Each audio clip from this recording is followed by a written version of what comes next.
Hello po mga kasindero, magandang umaga po sa inyong lahat at mapagpalang araw po sa inyong lahat mga kasindero. So ito naman, may isi-share na naman ko sa inyo. Ito ay Hyundai Grandview 2017 model. So ang problema nito ay yung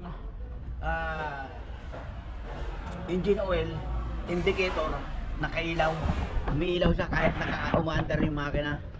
So sa totoo lang kasi yung ganong problema, maraming faktor kung bakit nagkakaganon, kung bakit umiilaw yon. Una, baka mahina na yung oil pump. Pangalawa, pagka yung maluluwag na yung mga bearing, yung sa sigunyal at sa mga connecting rod, pagka maluluwag na yung bearing na yun, yung pressure ng langis lumalabas na, kaya umiilaw na rin yung indicator. Pangatlo, pwedeng yung idle nya, RPM nya mababa, isa rin yun. Pangapat, pwede rin yung oil sending unit sira. Ayan. So ang una munang gagawin natin, pagpapalit tayo ng tawag dito, oil sending unit. Pero lilinisan ko na, tingnan din natin yung throttle. Paandarin ko muna. Ayan. Pakita ko sa inyo. Ayan. Palibasa, pag malamig ang makina, yun. Nakita nyo yan? Yung kanyang RPM ay 1,100 o 1,000. Pero nakailaw pa rin yung tawag dito, sending unit. Oh. Tingnan nyo, patayan.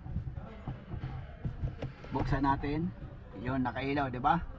Pag hindi umaandar ang makina, talaga nakailaw yan, pati yung baterya. Tapos ngayon, pandarin natin. Ayan. Tapos babalik. Yun. Yun ang problema niyan. Ito yung problema nito. So ngayon, gagawin natin, palibasa, sila na nag-decision yan, papalit tayo ng sending unit.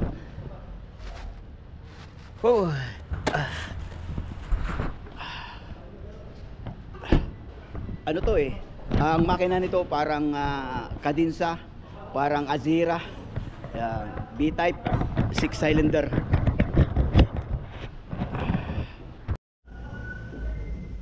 So ito nga mga kasindero, ang makina ng Hyundai Grandview. Wala silang pinagkaiba ng Kadinsa, Azira, ganyan. So ito nga, babakasin natin itong intake manifold para tanggalin natin yung oil sending unit.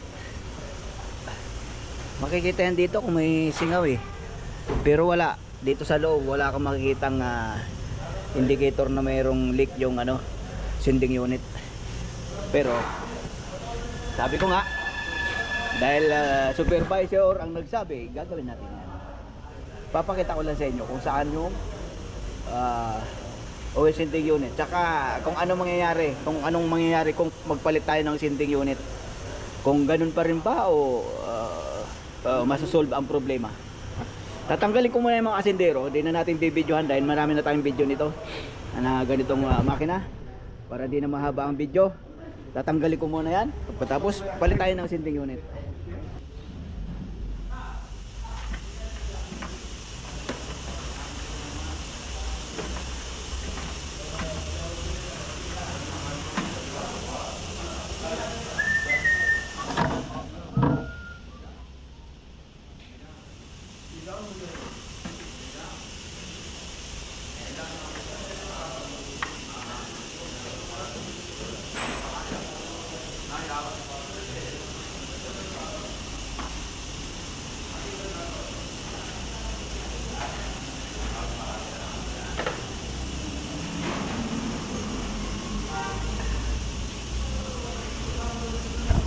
So ito na nga mga kasundero, tanggal ko na yung intake. Mayroon pa yan dito, ito pa, tatanggalin pa natin yan. Nasa ilalim niyan yung oil sending unit. So ito na nga po mga kasundero, natanggal ko na yung mga intake manifold. May problema nga lang, yung kanyang mga injector. Ayan. Naalala nyo yung in-upload ko na Kia Cadinsa, yung palagi naglilik. Hindi ko na solve yun. 3 beses kong binaklas yun eh. 3 beses kong ginawa. Pero yung pinakahuli, di ko lang alam kung tumino kasi hindi na bumilik yung may-ari. Pero usapan na kasi doon sa Kia Cadinsa na yon na last na yon, last ko nang gagawin. Naghanap kami ng ano, yung original na o-ring. Yung original talaga. Eh, hindi na bumalik yung may-ari, baka dinala na sa iba. O kaya na-solve, di ko lang alam. So na nga mga kasintero, yan ang problema natin kasi mamaya papakita ko sa inyo, may fibra yung ano niyan eh. Pinakailalim ng o-ring. May fibra at malutong na yon. Pagka gantong modelo, malutong na eh. Madali nang mabiyak yung fibra na yon. Ayun ang nagkukos ng ano eh, ng leak ng gasolina. Pero sinabi ko naman sa supervisor na delikado itong ano, gantong modelo, ano tayo ng ano niyan. Sabi nila eh bahala na. Pero iwas mo tayo dahil nag-warning na ako sa kanila. So yun na nga, tatanggalin natin yan bago natin matanggal yung oil sending unit. At sisikapin natin, dahan-dahan natin tanggalin yan para hindi masipak yung mga fibra. So ito na nga mga kasindero, natanggal na natin yung mga injector. May mga injector na sumama, may mga injector na nagpaiwan, ayan. At nasacrifice yung isang injector dito. Nasipak. Ayan.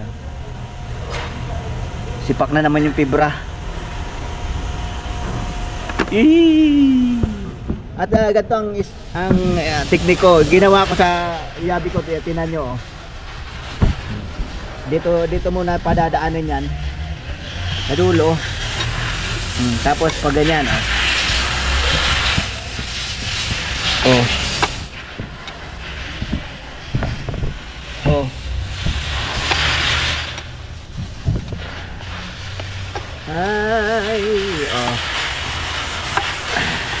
Kasi yung sakit hindi obra yung sakit eh, kahit padaanin mo dun sa dulo. Tanggal na. Ihipin na lang natin ng kamay. At yung biniling sending unit, binili nila hindi pareho. Yun na, nalaglag. So ito nga mga kasindero, yung sinasabi ko na sacrifice na injector. Ito yung sinasabi kong fibra. Ayan, para siyang washer. Ayan. Dito muna yun sa ilalim bago ito nakalagay. Pero ano na yan, naka-factory na yan eh. Ano kasi yan. Bago ginawan ng ganito, nakalagay na yung fibra doon sa loob. Ngayon nasipak na. Yun ang problema natin. Baka mag-leak na naman yung fuel. So yun na nga mga kasindero, natanggal ko na yung natanggal na natin yung oil sending unit. Kaya lang yung nabili nila eh mali. Itong nabili nila ay single lang yung single lang siya yung wire, single wire. Ito 4 ang wire nito. Ayan. May leak nga rin yung niya, yung may leak yung kanyang sending unit.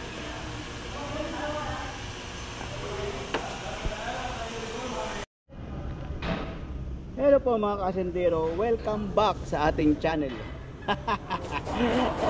Welcome back kasi inumpisan ko nga itong sasakyan na to nung Sabado. Ngayon ay Huwebes na ng gabi. Huwebes na ng alas 8 ng gaaw. Huwebes ng alas 7 ng gabi ngayon. Nung pizza 30 ko inumpisan to, ngayon ay pizza 5 na. Pambihira. Ngayon lang dumating itong pyesa. At ang mahal, 880 real. Itong isa. Sa pera natin, mamaya papakita ko yung competition. Equivalent sa pera natin. So ito na nga mga kasindero, ikakabit na natin. At di na ako magbibideo. Pagkabit, ganun din naman ang pagkabit niyan. Kakabit na natin dyan. At pagkatapos, bibidyohan natin pag buo na. So ito na nga mga kasindero, naikabit ko na yung yung unang intake. At ito hindi pa. Sa Sabado na natin tatapusin to. Kasi alas 8 na eh. Pag Huwebes kasi hanggang alas 8 lang kami. So nakabit ko na yung injector, yan na nga. At ito na lang ang ikakabit natin. Hindi na natin tatapusin ngayon. Kaya itakip ko lang yan para di masyadong malikabukan.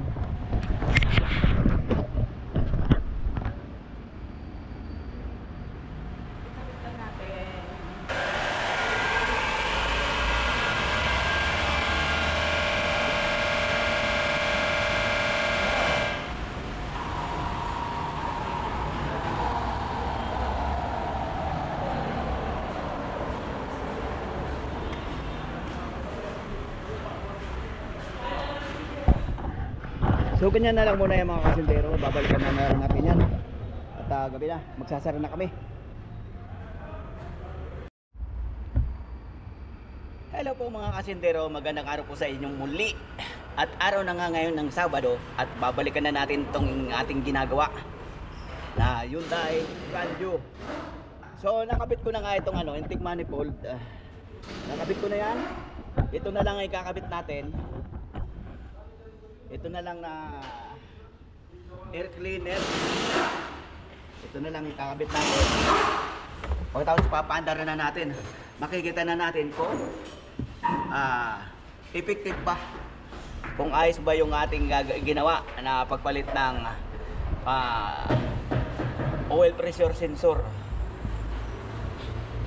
Hindi unit yan, hindi naman oil pressure sensor. Kasi pagka sensor, meron siyang gauge na, meron kang nakikitang gauge na makikita mo doon yung PSI ng langis. Ito wala, ilaw lang. Kaya sinding unit lang yung tawag. Ayaw ko lang kung hindi ako nagkakamali. Hindi nagkakamali ay mali. Kapitan natin to, pagkatapos sa paandar rin natin.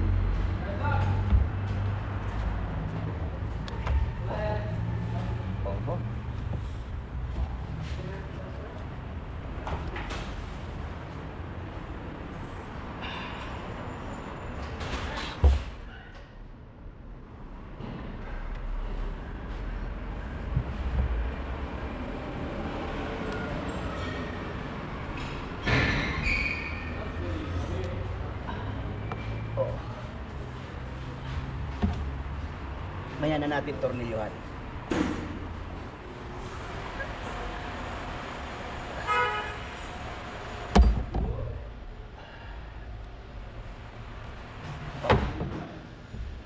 Dalawang tornilyo pa yan. Tornilyo na natin.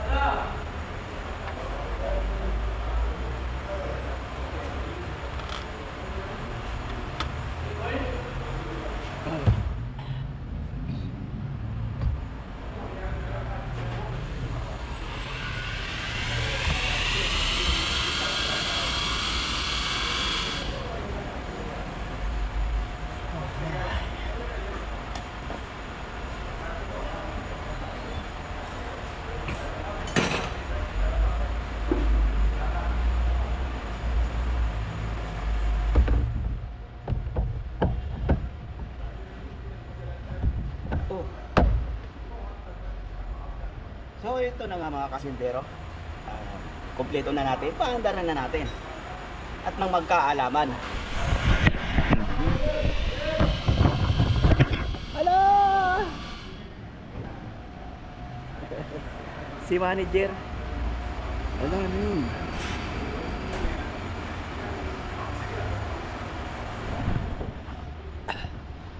So ito na nga mga kasindero,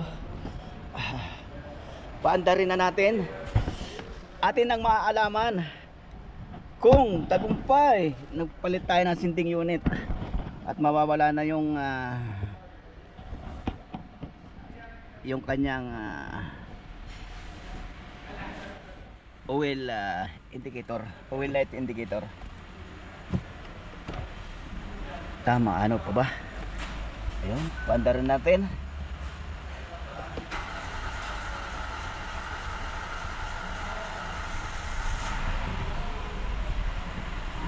Tagal talaga umandar dahil ano tanggal tayo ng injector. So yun, nung wala na nga yung wala na yung engine oil, pero hintayin natin uminit ng bahagya at ang ating malaman. Sana nga okay na. Painitin lang natin mga kasentero. Kailangan mainit na yung mainit yung makina para malaman natin kung babalik pa ba.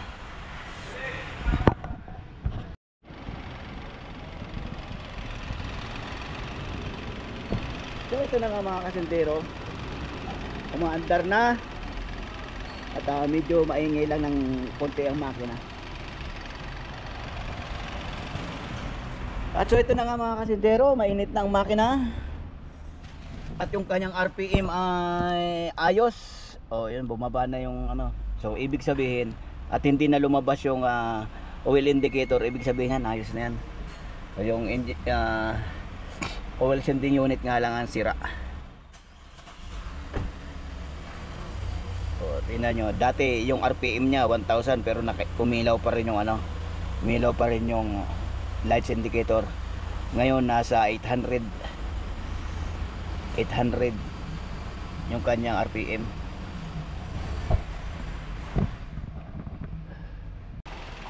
So ito na nga mga kasendero, okay na yung sasakyan na ginawa natin, Hyundai Grand View at 2017 model. Ayos na, balit lang tayo ng oil pressure sensor o oil sending unit. Okay na. At so yun na nga mga kasendero, hanggang dito na lang ang ating vlog. Maraming salamat na lang po sa inyong panonood at God bless po sa inyo lahat. Bye bye po. Shoutout po sa inyo lahat. Bye bye.